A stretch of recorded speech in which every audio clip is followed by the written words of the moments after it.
kita nih penguasa, bos. Kalau lu mau nolong rakyat mah nggak susah. Kau ini kan nggak dimiskinkan rakyat. Tanah-tanah adat makin lama dihabisin.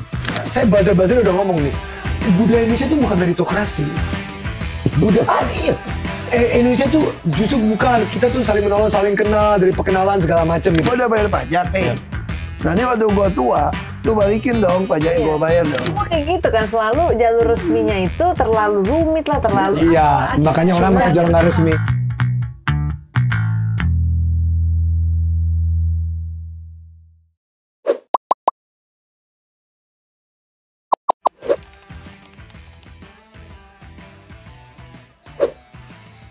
Tekannya, Iya, tadi agak balik dikit yang soal voucher tadi Pak. Sebenarnya modelnya kartu-kartu itu masuknya model voucher kan. Jadi kan pilihannya kan biasanya 3 ya, subsidi langsung, atau direct cash, orang dikasih uangnya, atau dikasih voucher dalam artian bisa jadi wallet juga bentuknya, bisa kartu tadi kan.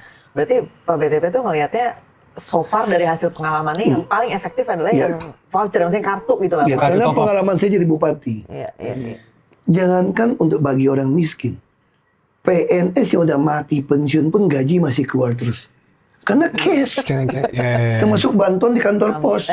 Itu yang ngambil tuh semua orang ngambil langsung belanja segala macam. Nggak bisa kontrol, nggak mendidik. Saya ingin setiap APBN, APBD yang dikeluarkan harus membuat otak penerima jadi penuh, perutnya penuh dan dompetnya penuh dong. Nah otak penuh kan dia pintar kan. Nah kalau perutnya penuh kan dapat uang bisa belanja makan. Otak bisa mikir. Baru mikir bisa dompet penuh. Nah itu yang dasar harus kita lakukan. Nah kalau balik ke urusan makan gratis tadi, berarti Pak BTP ngerti mekanisme yang paling bagusnya adalah kita kasih kartu ini. Kita udah lakukan di Jakarta. Udah berapa dapat lakukan. Dan kita bisa tahu persis. Sudah ada evaluasinya itu efektif. Iya karena semua digital. Tinggal di copy aja. Tinggal di copy paste. Semua digital. Termasuk orang nggak sanggup bayar rumah susun. Ada bekas apa ya, istilahnya pahlawan revolusi lah, udah tua. Saya taruh di sana. Gak ada duit betul-betul. Gak ada keluarga. Ya udah, sebagai uang operasional saya nggak bisa. Kamu tetap harus di debit rumah susun. Karena Anda tinggal di rumah susun. 150.000 aja dulu. Saya kirimin dia duit dulu, saya lupa 1 juta atau berapa tiap bulan. Ya minimal di debit. Terus saya sediain rumah sakit, bus untuk anak-anak. Saya taruh, ada dokter tunggu di bawah gitu loh. Jadi bayangin kamu kayak orang kaya tinggal di rumah susun, tapi ada klinik, ada bus, di Marunda semua tuh. Saya cariin kerja, nggak ada yang nggak mau. Karena dia biasa jadi Pak Oga kan. Kalau kerja pabrik kan pagi sampai siang. Kalau ini kan cepet gitu kan. Tapi nggak apa-apa, kan kita mendidik. Nanti lama-lama ini hilang, generasi berikutnya akan terdidik. Jadi saya kenapa bilang harus dengan bank. Saya langsung panggil orang BCA, Mandiri, BNI untuk membuat sistem Bank DKI waktu itu. Semua orang kalau minta bantuan, makin miskin, makin butuh, makin ada wajib punya rekening koran, punya rekening bank. Jadi gimana ya? Kita nih penguasa, bos. Kalau lu mau nolong rakyat mah nggak susah, nggak ada duit lagi kan? Tinggal kemauannya aja. Orang tanya sama saya, kenapa lu kasih saja itu orang? Bukan duit gua. Coba nenek dulu, nenek gua ngomong gini. Nenek, ini cerita. Wah, Ahok mah miskin deh. Kau jadi pejabat miskin deh. Kau nggak mau terima duit, orang mau jadi pejabat tuh mau jadi kaya, Ahok. Kalau lu jadi pejabat, lu masih miskin, gaji nggak cukup, lu nggak sempat kerjain yang lain, nolong orang, miskin. Tuh gue bilang, gua lebih kaya. Saya jadi pejabat. Mana bisa lu nggak nyolong lebih kaya? Karena gue bantu orang nggak pakai duit gue lagi. Dulu pakai duit gua bantu orang. Gua ke tempat ngunjungin orang pakai mobil gua, sopir gua, bensin gua. Sekarang semua permintaan orang termasuk naik mobil pergi bantu dia bukan duit gua. Jadi duit gua tuh nggak habis. Dan hati gua seneng nolong orang. Jadi gua lebih kaya. Sekarang gak usah jauh-jauh. Periksa aja kalau lu nggak percaya LHKPN saya. Kamu bisa lapor dong.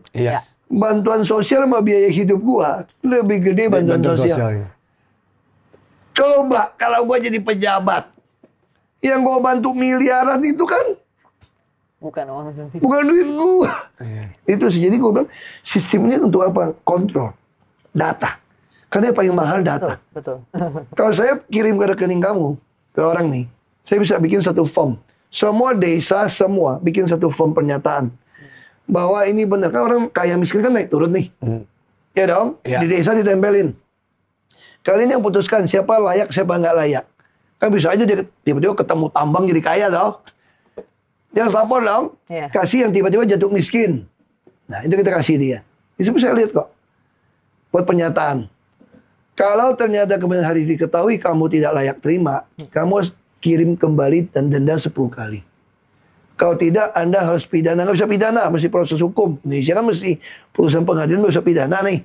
Tapi Anda buat perjanjian. Saya menerima kerja sosial, nyapu jalan. Atau saya sumbang apa. You know? Saya atau mau kerja sosial, mengurusi orang miskin. Masakin orang miskin yang tua. Tetangga saya. Di lurah. Kalau enggak, kamu dikucilkan oleh satu kampung. Nah, termasuk soal untuk lahan sawit. Saya bicara waktu bupati dulu. Kan kita ada namanya inti plasma. Pemerintah keluarkan. Nggak boleh pengusaha besar kuasai kebun sawit itu besar. Nanti rakyat susah. Harus plasma. Kayaknya benar kan? Tapi yang terjadi pengusaha pinjam nama orang. Beli. Hutan ayat dibeli habis dong. Makanya saya punya usul gini. Lebih baik waktu mau plasma itu tanamin aja di kampung di desa mana yang ada tempat. Ini menjadi milik pemerintah daerah. Bagi ke desa. Pemerintah daerah itu mengatur kabupaten. Desa mana yang nggak ada lahan. Ini gue bagi. Sehingga si desa itu betul-betul punya income. Jadi desa itu kayak punya sertifikat. Lu ditanamin pengusaha. Tiba-tiba Anda punya, misalnya daerah Anda kasih sawit 20.000. Tiba-tiba Anda punya 2.000 hektar sawit.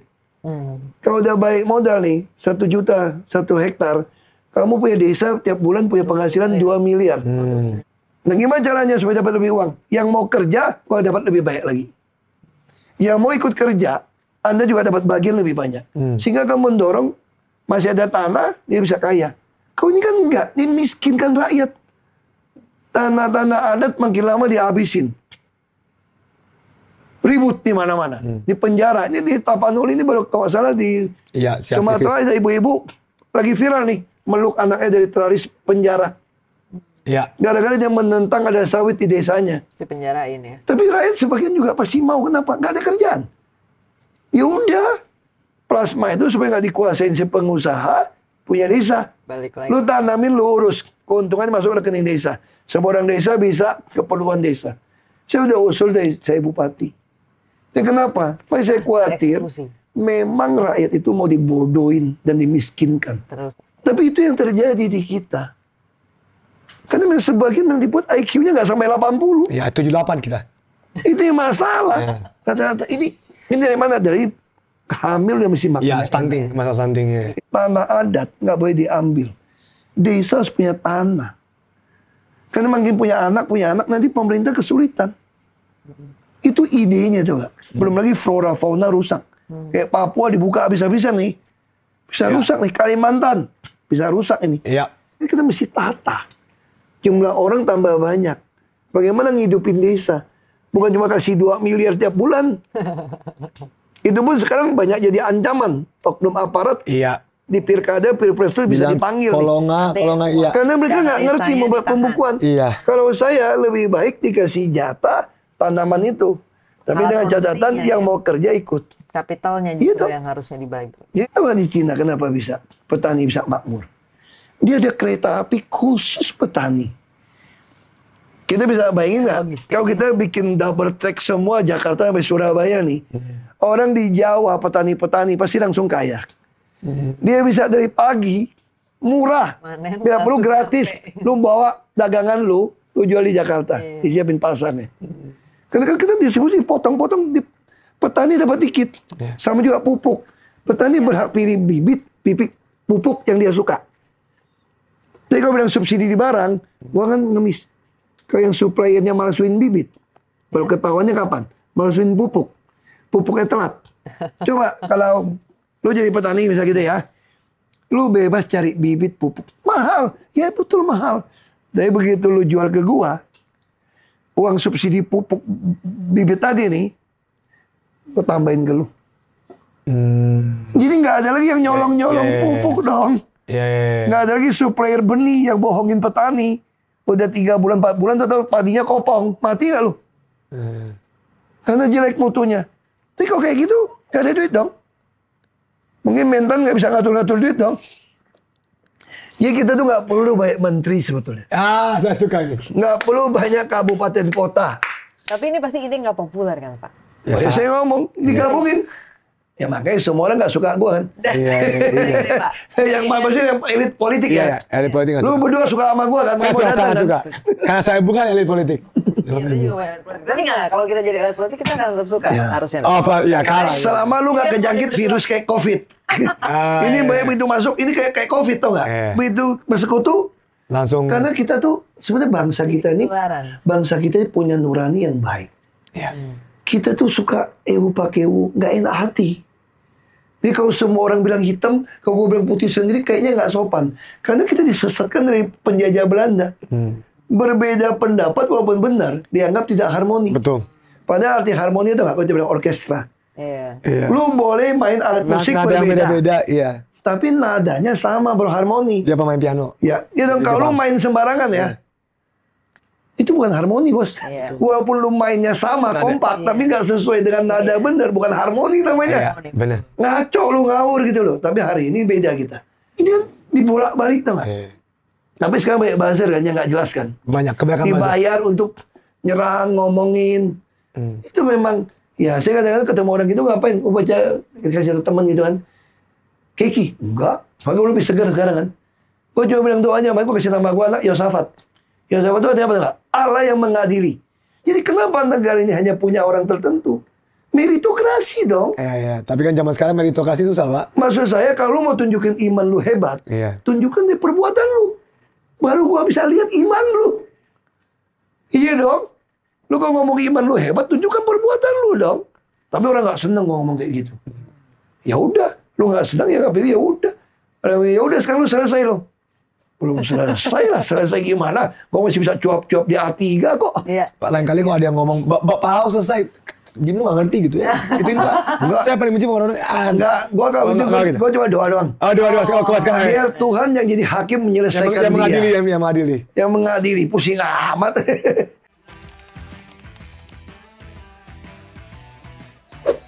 Sekarang kita ngomong soal meritokrasi. Aku suka tuh, jadi ngomong itu penting nih. Meritokrasi, ya kan? Oke, when a society is based on merit atau pencapaian yang di luar dari keluarga, di luar dari teman dekat segala macam. Nah, kan banyak orang ngomong enggak, ada saya buzzer udah ngomong nih, budaya Indonesia itu bukan meritokrasi. Budaya Indonesia tuh justru bukan, kita tuh saling menolong, saling kenal dari perkenalan segala macam gitu-gitu kan. Nah, apalagi dengan situasi sekarang, apakah Pak BTP masih merasa meritokrasi itu masihlah harapan di Indonesia atau tidak? Kita ambil contoh Singapura. Itu meritokrasi. Si Lawrence dicek yang terbaik. Atau Anda mau nggak kerja di bank dimanapun, yang paling dekat yang mimpin. Tidak akan pernah, kalau kita maunya kan best of the best dong. Kayak Bung Karno, Hatta. Apa itu bukan meritokrasi juga dia mimpin? Nah, peer press semua kan, kenapa Anda bikin undang-undang pilkada peer press? Kan bagiannya kan meritokrasi. So ada penyimpangan sesuatu yang beda. Kalau Anda hapus meritokrasi, itu kenapa Singapura maju? Karena dasar meritokrasi transparansi. Ada integritas. Cina, Xi Jinping, di luar dia mau jadi Saudi itu banyak. Itu meritokrasi dari bawah loh. Dinaikin dari bawah. Nah hari ini, kalau jadi KKN semua, ya rusak loh. Nah persoalannya kita kayak susah mencapai meritokrasi. Ya ada fight dong. Kita harus berani pegang. Minimal gue udah menyampaikan satu kebenaran. Kan saya kan politisi edukator. Ya gue mau edukasi dong. Politisi edukator, ya. Iya kan satu. Keren juga namanya kan. Politisi edukator. Yang gue ditanya dia boleh, ya what's your occupation? Oh, politician educator. Politician. What kind of politician? Edukator politician. Kayak gitu. Menarik. Ini perspektif yang sangat menarik. Tapi saya mau bahas takutnya kelamaan. Tapi Pak BTP sendiri ketika misalnya bangun suatu tim gitu, misalnya Pak BTP punya satu teman dekat atau rekan yang udah kenal lama, dan dia memang Pak BTP tahu kompeten. Misalnya taruhlah, misalnya Pak BTP kenal sama Andovi dari lama, kita tahu Andovi jago dalam eksekusi begini-begini. Pak BTP bangun tim, kebutuhannya skill setnya ada di Andovi. Itu nggak masalah. Itu masih meritokrasi kan? Berarti meritokrasi bukan sekedar bahwa kita harus nggak ada hubungannya sama sekali sama kita. I get what you mean. Tapi saya buka loh. Berarti saya buka loh. Secara transparan. Secara transparan. Direkrut gitu ya. Saya beri contoh gini. Saya beri contoh gini, sederhana banget. Saya beri contoh gini ya. Soal meritokrasi. Saya punya tim. Begitu Anda nggak perform, gue ganti. Ya. Kalau yang nggak meritokrasi kan nggak perform, nggak peduli. Tetap. Ya, tolong hati-hati di sini ya. Tolong perform ya. Perform. Saya beri contoh satu yang menarik ya. saya sekolah di Prasetya Mulia kan. Kita ada pernah belajar satu kasus yang menarik banget. Studi kasus. Ada dua sahabat dari kecil, dari sekolah itu berteman. Satu anak orang kaya, satu anak orang biasa. Lalu sampai dia beranjak dewasa, bapak yang kaya itu memberikan training anak ini dari bawah, dari sales bawah. Sampai naik karena bapak yang melihat si ini udah mampu, diangkatlah jadi dirut si anaknya dong. Si anak temannya diangkat jadi direktur pemasaran. Ini studi kasus asli di Amerika. Saya lupa negara bagian mana. Lalu kemudian, kita sekolah MBA kan studi kasus. Lalu kemudian penjualan terus merosot. Iya si teman mesti negur temannya dong. Lu penjualan lu merosot nih. Dia ngeles lah macam-macam lah. Dia pikir mesti gua ganti nih dirut nih. Ini hubungan gua muka gua mau taruh di mana sama anak-anak yang udah remaja, sama istrinya kalau gua pecat dia. Udah di paruh baya baru gua pecat lagi. Terus putusannya apa? Ternyata jawabannya ini, orang ini hebat.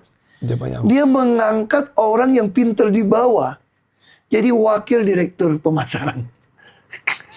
Oh, jadi dia temenin support. Iya, supaya jadi ibaratnya menteri nggak bisa kerja, gua angkat Wamen yang bisa kerja lah. Karena menteri ini nggak bisa kerja nih. Gua cari Wamen yang bisa kerja lah. Tadi maksudnya kenapa saya? Karena kalau gua pecat menteri kan gua gak enak dong. Kan bisa jadi buat temen ya. Partai gitu kan. Jadi dia nggak bisa dong. Oke, gua angkat Wamen yang kerja lah. Kira-kira gitu loh. Ini teori ini. Itu dilakukan dia. Tahu apa yang terjadi kemudian? 6 bulan kemudian datang istri dan anak-anaknya nangis-nangis. Bapaknya kabur sama perempuan lain. Bapak yang tadi yang tadi tetap yang nggak benar dipertahankan yang benar. Sekarang dia ada wakil, lebih bebas lagi dia main-main cewek ini. Banyak waktu luang jadi. Banyak waktu luang dong.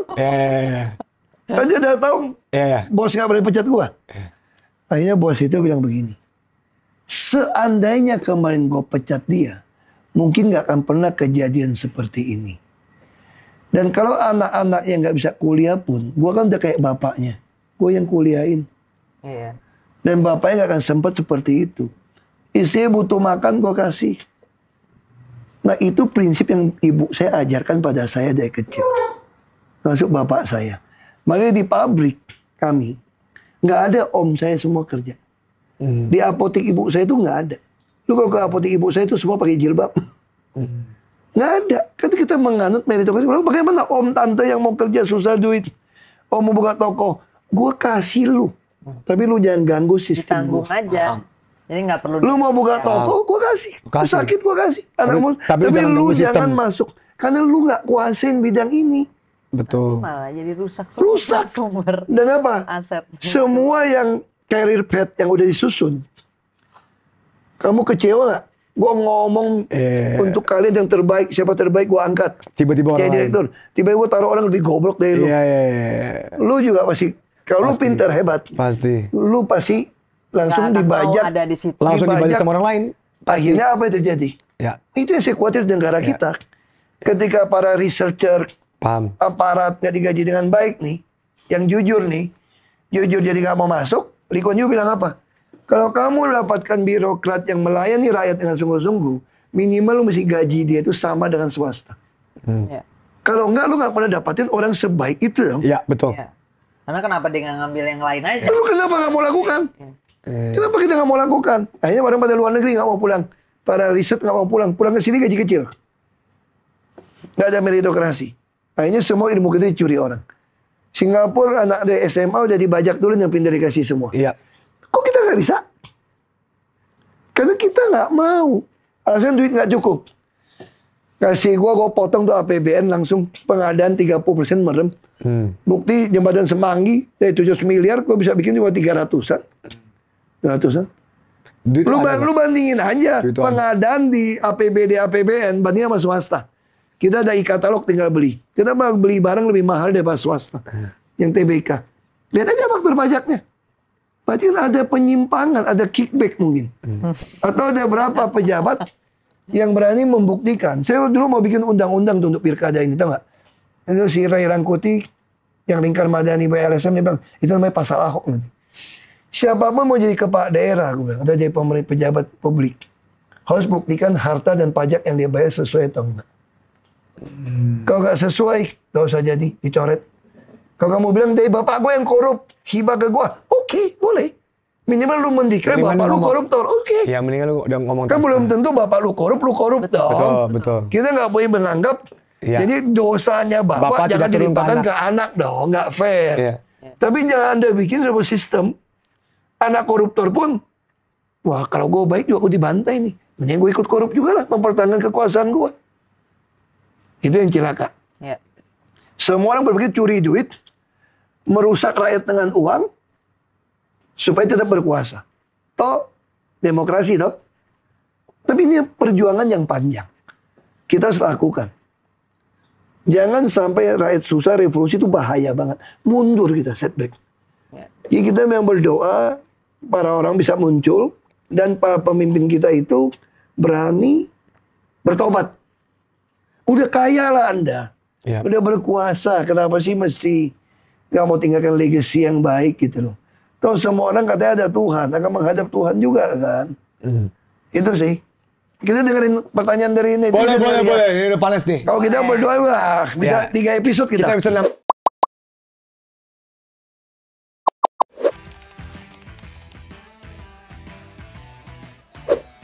Saya bilang ya, bukan saya mau ngomongin yang masa lalu kemarin. Mungkin pernah dengar saya bilang saya mau jadi kepala bea cukai.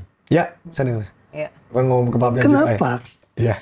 Karena kalau barang masuk, kontainer gede, barang kecil-kecil industri ini, dikasih pakai forwarder, bayar berapa juta langsung masuk. Orang itu nggak bayar PPN. Nggak pakai warehouse. Terus barang-barang Cina, bukan gua anti barang Cina ya. Jam tangan gua, sepatu gua made in China, merek luar kok. Kita nih hampir semua made in China nih. Mau produk Amerika juga made in China, karena murah.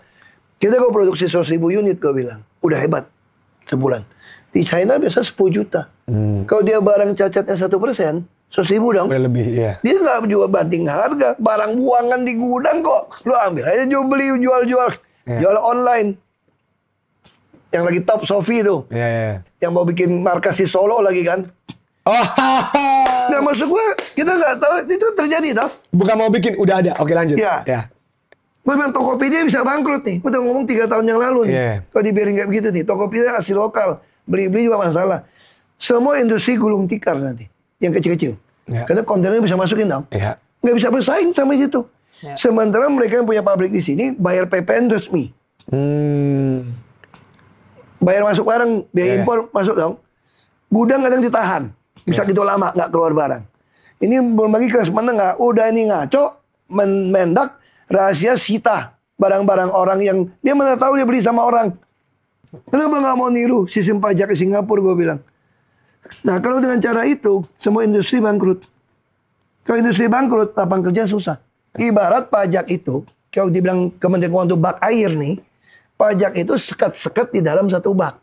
Bocor-bocor masih di dalam dong. Bea cukai itu nyekat air dari luar atau dari dalam ini.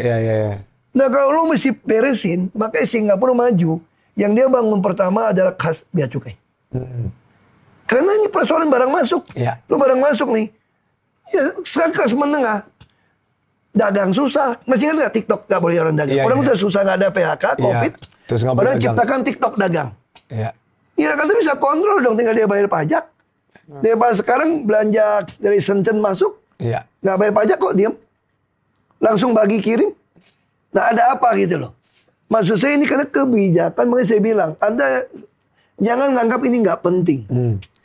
Kalau ada kesulitan uang, tapi jadi menengah tuh paling susah. Yang susah nih kelas menengah kayak kita nih. Listrik naik tahun depan, minyak naik, barang beras naik, semua naik. Gaji kagak naik. Lu paksa demo gaji naik nih, perusahaan nggak bisa jualan, apa lakukan? Ya PHK. PHK lebih cilaka. Nah ini tanggung nih tengah nih. Rumah nggak bisa jangkau semua. Cuma bansos saja kasih. Bansos bukannya kalau kelas menengah nggak dapat ya, harusnya biasanya bansos Makanya bawah justru. nanti kalau lu miskin lu apa dong? Iya. Makanya menengah itu kena middle income trap ini. Ini kasihan nih. Penerimaan pajaknya paling tertib tuh harusnya karena kan pekerja, jadi langsung dipotong. Kemarin ada saudara saya datang. Dia udah jadi warga negara Amerika 20-an tahun. Gue bilang, kenapa nggak mau tinggal sini? Lu kan suka makan Indonesia. Gue ajak dia makan sate kambing. Apa keret apa gitu yang enak, dagingnya enak. Enak. Di Amerika nggak ada. Ya udah lu pensiun beli rumah sini tinggal di Indonesia aja. Lebih enak. Pindah warga negara Indonesia. Bukan. Lu tau kenapa gue mau ke Amerika? Lu kan tahu gue bukan orang kaya kan. Gue pergi tuh nggak ada duit. Di Amerika gue kerja setengah mati. Waktu gue tua, pajak yang gue bayar tuh dikembaliin negara piara saya. Kita punya pajak, BUMN, asuransi bangkrut, ditutup, seenaknya duit kita hilang. Duit gua aja hilang Jiwasraya. Padahal waktu gua kerja dulu gua simpen, gua pikir buat gua pensiun tua nih. Iya. Jadi kan kita menengah kan, kita kerja mesti simpan duit dong. Supaya waktu kita tua pensiun ada duit kan. Hilang. Itu kekhawatiran tabungan rumah juga kan kemarin. Makanya kalau negara ya gitu ya. Khawatir semua tabungan. Makanya kita mau taruh di mana? Jadi bingung, ada trust. Itu harusnya negara yang ngurus kita dong. Gua udah bayar pajak nih. Nanti waktu gua tua, lu balikin dong pajak yang gua bayar dong. Fair dong. Lu dapat duit lagi dari mana? Generasi berikutnya bayar pajak orang tua. Kan gua udah bangun negara ini. Nah kenapa Cina bisa makmur? Gitu dia makmur. Tentara yang pensiun saja bisa terima kalau nggak salah sama gajinya. Dengan waktu dia gaji. Jalan-jalan. Kenapa bisa sama? Karena negara tambah makmur. Waktu kamu jadi tentara gaji masih kecil. Nah sekarang gaji orang tentara yang masih aktif udah 3 kali. Iya gue kasih lu sekali oke dong. Tapi makanan segala macam murah. Lu pakai fasilitas semua free. Kalau kamu itu adalah pensiunan. Negara hadir. Melihara Anda. Kalau kita kan cuma sering ngomong nih. Nah jadi saya bilang. Gawat ini. Kalau kita membiarkan. Ini kan terus menurun. Kelas menengah kan terus miskin. Gak sanggup. Minyak dinaikkan. Kalau nggak naikkan minyak, pemerintah jebol juga. Nah kasih makan. Kasih makan juga. Cost-nya berapa kalau pakai supplier gitu loh. Gue bilang mendingan udahlah. Gue bilang nih sama calon-calon kepala daerah ini. Dia kata, tiap kantor pemerintah, suruh anak SMK, sediakan menu nasi goreng. Karena orang-orang kaya kalau ganti menu, dia bisa, orang kaya pun datang coba. Kalau nasi goreng saja, itu hanya untuk survive, orang nggak ada makanan di rumah. Bikin nasi goreng aja. Suruh anak SMK praktek. Cara bisnis gimana. Yang mau nyumbang nasi kemana. Ditulis aja. Yang nggak ada makanan silakan datang nasi goreng. That's it. Kalau sampai susah nih. Kok nggak mau dong. Masa kita mau lihat negara ini kayak zaman penjajahan. Orang ngantri makan bikin malu aja dong. Lebih baik datang ke balai kota. Datang ke kantor ini. Di kantin duduk makan. Situ free. Nasi goreng. Tapi yang masih paling penting lagi, biaya cukai bagi saya. Anda nggak bisa main-main membiarkan barang itu. Anda harus ratakan lapangan tanding. Ya saya bilang kan, termasuk industri. Misalkan Anda punya industri, ekspor. Lu kan impor barang. Kalau saya nih, ada impor barang bayar resmi. Gua nggak mau periksa lu. Silakan masuk. Saya buat satu form tanda tangan. Kalau ternyata lu maling, lu tanda tangan, semua pabrik lu serahkan kepada pemerintah. Gua akan lelang kasih siapa. Industrialis yang benar nggak mungkin lakukan. Nggak mau dong. Sekarang kadang-kadang kita pun lebih suka pakai forwarding untuk masukin barang lebih cepat. Masuk resmi. Kan lucu kalau seperti itu. Nah, ini masih yang main-main bisnis biaya cukai benci lagi sama gue kan. Emang di sini kan. Nah, lu nanya kayak gitu sih lu. Jadi kan gue nggak pernah nyari musuh. Musuh menemukan saya gitu. Tapi saya semua kayak gitu kan. Selalu jalur resminya itu terlalu rumit lah. Terlalu. Iya. Makanya orang pakai jalur nggak resmi. Sekarang nggak usah jauh-jauh lah. Kalau kita mau fair nih. Kita mau fair soal pajak ya. Ini kan Menteri Keuangan. Iya. Kalau ada pejabat menyatakan hartanya hibah semua. Itu kaya. Bapak mau tanya. Kalau hibah dari bukan kakek bapak lu, nenek lu, itu gratifikasi bukan? Harusnya gratifikasi dong. Iya. Oke, diampunin. Tidak ada bilang gratifikasi.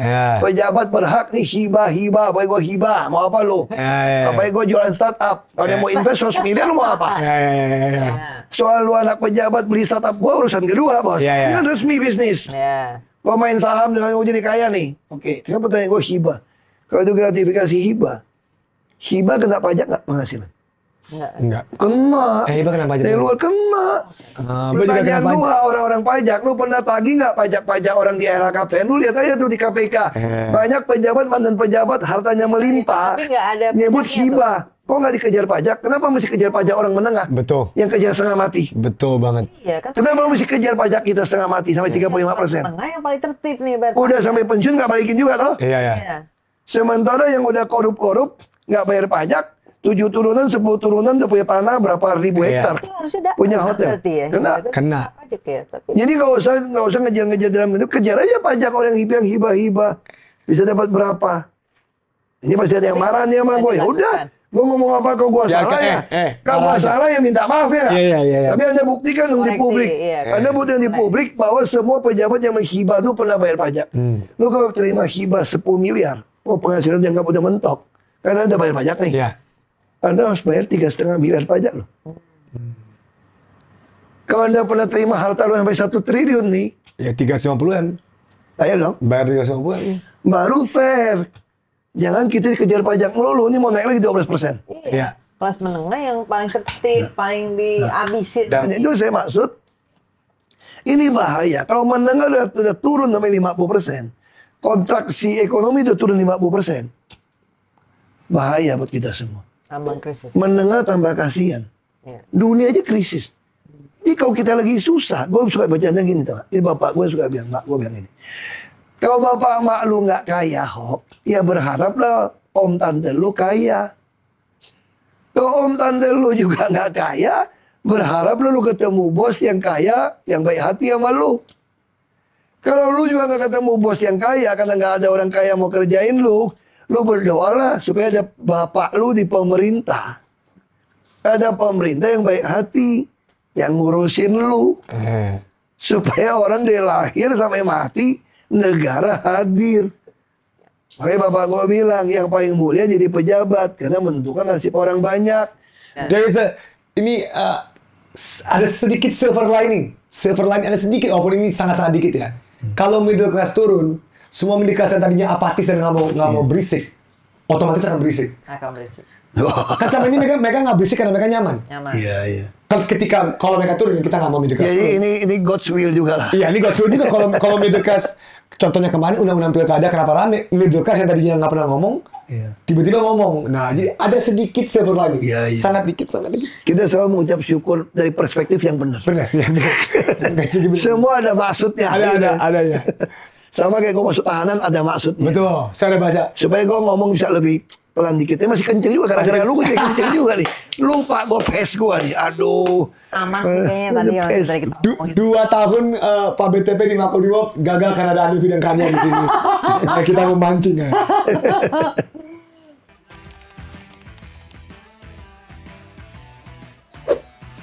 Saya percaya jabatan dari Tuhan. Ya dong? Makanya saya buat program A3. Iya. Ada motivasi, menginspirasi orang untuk sadar. Seperti tadi yang Kania sampaikan. Kita harus membuat orang sadar pentingnya kebijakan publik untuk kita kritisi, kita awasin. Itu seperti orang jadi sadar bahwa ada gravitasi. Ya. Sadar bahwa kebijakan publik kita itu nggak bisa ada masa bodoh, gue enak. Dan tadi gue dapat 1 poin juga. Ya dari Andovi saya senang juga nih. Ya sebenarnya saya kadang tanya juga, Tuhan kenapa biarkan susah begitu ya? Oh ternyata mungkin ada silver line yang orang jadi sadar. Jadi sekarang menengah mulai sadar, iya ternyata kita yang dipalakin, kita jadi tulang punggung bayar semua. Sementara lu gunakan anggaran, jalan-jalan seenaknya, nggak transparan. Mau tahu peraturan lu aja, lu sembunyiin. Padahal semua putusan itu bisa Anda upload. Putusan hukum, putusan apa aja peraturan. Kenapa Anda nggak mau upload, kami lihat. Iya kan? Jadi ini sesuatu yang Saya kira saya bukan orang yang melarang Anda untuk nikmatin jalan-jalan kalau Anda punya uang gitu. Silakan. Itu manusiawi. Ya. Tapi jangan di atas penderitaan orang dong. Ya. Ya kan? Betul.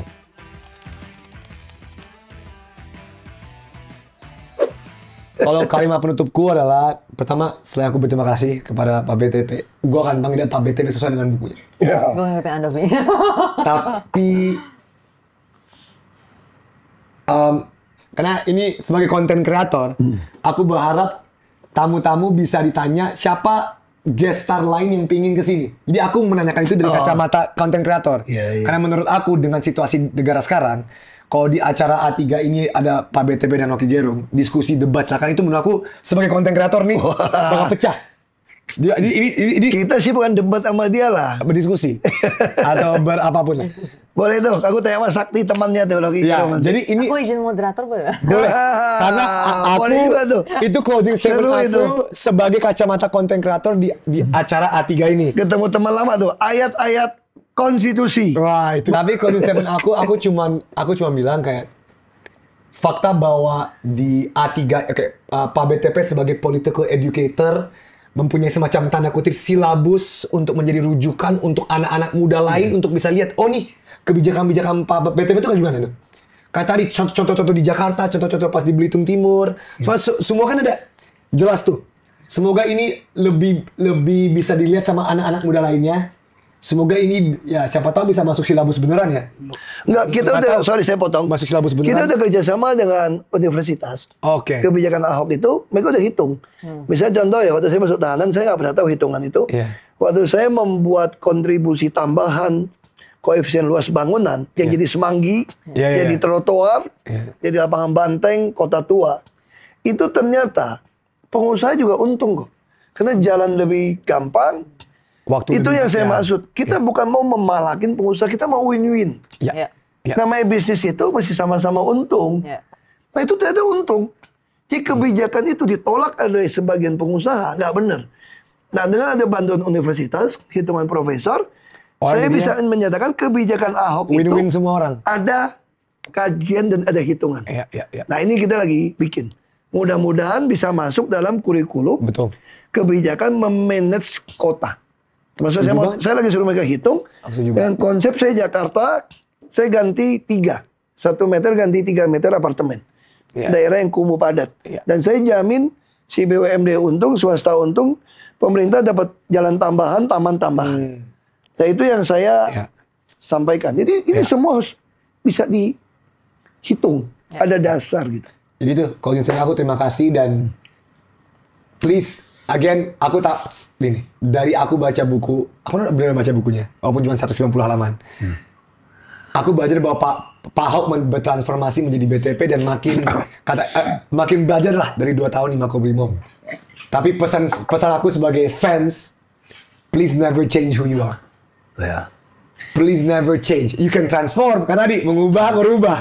You can transform who you are, but please never change who you are. Karena menurut aku nih sangat menginspirasi semua anak-anak muda lain, termasuk aku sekarang. Jadi terima kasih banyak. Makanya itu yang doa saya sama Tuhan. Saya ingin mengakhiri pertandingan dengan baik. Ya, saya tidak ingin satu hari saya nggak ada di dunia ini lagi. Yang paling penting kan mengakhiri pertandingan, bukan memulai. Nah, kalau saya bisa mengakhiri pertandingan dengan baik, saya dengan anugerah Tuhan, saya bertahan. Makanya saya tidak mau juga, karena bilang kamu bodoh nih, menolak kehormatan dan kekayaan. Kenapa nggak mau ikut yang berkuasa? Ibu punya kesempatan. Saya bilang, saya hanya ikut kebenaran. Saya bukan manusia sempurna. Bung Karno juga menulis kok, Dedication of Life kok. Karena itu saya berusaha. Istilah teman saya konyol gini lah. Kita nggak mungkin jadi malaikat. Tapi jangan jadi setan dong. Cukup jadi manusia yang selalu eling dan waspada bahwa kita harus tetap di jalan yang benar. Gitu. Silakan. Aku sebagai yang studi ilmu politik di Indonesia, pernah magang di DPR, kenalan sama banyak praktisi politik, termasuk hari ini senang banget bisa ngobrol sama Pak BTP dan banyaklah pelaku-pelaku politik di lapangan. Aku udah setiap hari mungkin ngelihat realitas politik kita, seburuk-buruknya politik kita seperti apa. Tapi aku sering ditanya sama orang, kan lo pernah nggak kepikiran untuk pindah negara dan ganti keluarga negara? Sampai hari ini jawaban aku masih enggak. Aku nggak mau keluar dari Indonesia, aku nggak mau ganti keluarga negara. Ketika ditanya kenapa, sebenarnya alasannya sangat sederhana. Aku suka banget makanan Indonesia. Aku nggak bisa lepas dari makanan Indonesia. Bener. Aku doyan banget ayam goreng basah sambal dadar, bebek remuk sambal matang, spesifik. Waduh, nasi padang. Waduh, jadi lapar nih tiba-tiba. Nggak mungkin kita nggak nyebut rendang. Tapi gini, teman-teman, aku pengen lebih banyak orang masih punya optimisme karena aku sendiri dengan melihat semua itu tetap masih optimis bahwa kita bisa memperbaiki ini. Karena kita cuma butuh lebih banyak orang yang bagus bisa masuk, bisa mengerjakan apa yang bisa dikerjakan dengan cara teman-teman semua dan kompetensi masing-masing. Carilah alasan-alasan kecil itu untuk mencintai Indonesia satu hari lagi. Top. Wow. Masih jutaan orang kok. Ya kan? Harus katanya, lu berani sendiri. Siapa bilang gue sendiri? Gue sendiri udah kabur. Masih jutaan orang di Indonesia mau fight. Oh, dan tadi aku suka tuh yang tadi diomongin sama Pak BTP, dan tingkat terendah yang kita mau kalau kita mau mengeksekusi itu DPRD tingkat 2. Jadi pada anak-anak muda yang siapa tahu kayak, gue bingung nih gue ngapain, gue akan riset. Lu mulai menyimpan modal sosial. Iya. Lu bantu orang butuh bantuan, butuh solusi. Anda berusaha lakukan sebaik mungkin menolong masyarakat di tempat tinggal Anda sekitarnya. Itu yang Anda lakukan. Karena rakyat sekarang betul-betul butuh pertolongan, butuh orang bantu, butuh orang cari solusi. Saya sampai hari ini masih ratusan WA masuk ke saya. Itu masih masuk. Ya.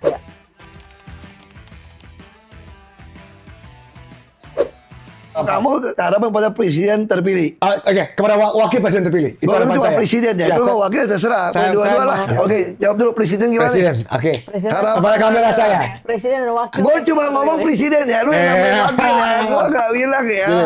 Saya punya pesan sangat singkat kepada presiden terpilih kita, Pak Prabowo Subianto. Presiden saya sangat singkat.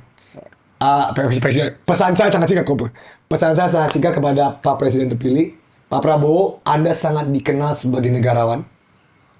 Setuju atau tidak setujunya orang-orang yang mendukung maupun tidak mendukung Bapak, saya juga percaya kalau Bapak itu negarawan.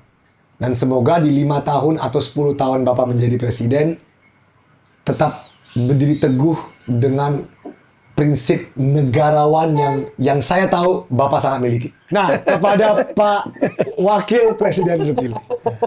Itu di luar pertanyaan saya tadi. Itu luar. Aku yang Kepada Pak Wakil Presiden terpilih. Halo, apa kabar? Mas kali. Oh iya, sorry. Jadi, Mas Wakil. Oh ya, Mas Wakil. Mas Wapres. Susah gue jadi. Kan dia tetap Wakil Presiden gue, walaupun kita beda umur dikit ya. Aku 30, dia 36. Siap. Jadi kepada Pak Wakil Presiden terpilih, itu cinta kita, bukan cinta, yang saya hormati harus dong, dia Wakil Presiden. Oh iya. Pak Gibran Raka Buming Raka, semoga prinsip-prinsip negarawan yang dipegang oleh Presiden terpilih itu turun ke Anda. Dan ingat, kan Anda sama ini running on the platform kalau anak muda nih. Ya. Jangan lupa itu ya 10 tahun ke depan. Karena janjinya anak muda semoga bisa menginspirasi banyak anak muda lain untuk menjadi pemimpin. Ini gue saya sangat diplomatis karena saya takut dengan rezim. Jadi saya sangat diplomatis kan, gimana anak muda nih? Semoga anak-anak muda lain bisa menjadi pemimpin anak muda lain tanpa mengubah hukum. Kita juga mesti mendoakan semua anak muda bisa mempunyai om yang baik. Om yang baik semua. Iya, betul. Saya tidak tahu cengkelahan tadi. Iya. Semoga omnya baik. Yuk, Gibran, semangat. Aku nggak komen itu ya tadi, kan ya nggak ada komen. Semua orang berdoa punya, kan gue bilang, bapak gue bilang kan, kalau bapak mak lu miskin, lu harap om tante lu kaya. Om tante lu miskin, ya harap bos lu kaya. Kalau bos lu juga nggak ketemu, ya punya pemerintah yang kaya, yang miara hidup lu.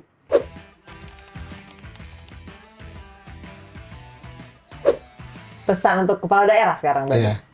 Kenapa nggak mau wapres sama presiden kan ya? Saya kepala daerah. Itu dari Andofri udah cukup. Tapi kepala daerah nih, aku sebagai warga Jakarta ya, belum tahu nih siapa yang akan. Kan sekarang ada RK Suswono, ada Pramono Rano Karno, sama ada siapa namanya yang polisi mantan polisi, lupa apa namanya? Panglingkuan. Ya, Darmakun dan Kun. Ya. Ketiga tuh. Novi sempat bikin katanya nama campaign ini Kun Kun harus. Ya, saya tadi kemarin Kun. Tapi ternyata enggak. Atau jangan Parno, Pramono Rano Karno. Atau Dia bikin. atau lapor makan rawon. Ribuan. Enggak, itu bercanda, Pak. Saya kalau ada yang mau hire saya sebagai tim sales marketing ya jangan. Enggak. Labor. Ya buat siapapun nanti yang terpilih untuk memimpin Jakarta, mungkin bisa tolong dieksekusi ide-ide bagusnya Pak Ahok. Oh, kalau ngomong itu, jangan parno. Oh, jangan Pak. Pasti jawabannya jangan parno. Oh gitu. Karena yang mau dengerin gue cuma Pramono sama Rano Karno. Oke, benar. Tiba-tiba langsung. Tolong dicek nanti. Siapa tahu kalau Pak RKTP dia mau denger, siapa tahu. Mungkin. Semoga dia mendengar. Kita undang ke sini. Atau kita mengundang. Pokoknya guys, ini A3 ini akan pecah. Karena kebetulan waktu dia jadi wali kota Bandung, gubernur kan saya Jakarta. Ternyata memang banyak yang dibikin juga kayak Smart City, dia juga ikut kita. Tapi saya nggak tahu ya. Yang penting gini lah bagi saya, siapa mau jadi kepala daerah ya, jangan merusak ayat-ayat konstitusi dengan pemahaman sepihak. Karena juga jangan untuk disumpah jabatan taat konstitusi, jangan membuat keputusan taat konstituen yang melanggar konstitusi gitu loh. Itu juga Anda melanggar sumpah jabatan. Melanggar sumpah jabatan berarti Anda menantang Tuhan Allah pencipta Anda. Itu Anda berani sekali. Ya jangan heran kalau Anda bisa neken-neken rakyat. Tuhan aja lu berani langgar, sumpah lu. Kira-kira gitu kan. Itu harapan saya sih. Aduh, terima kasih banyak. Terima kasih ya. Pak, terima kasih banyak. Makasih loh, thank you. Terima kasih banyak.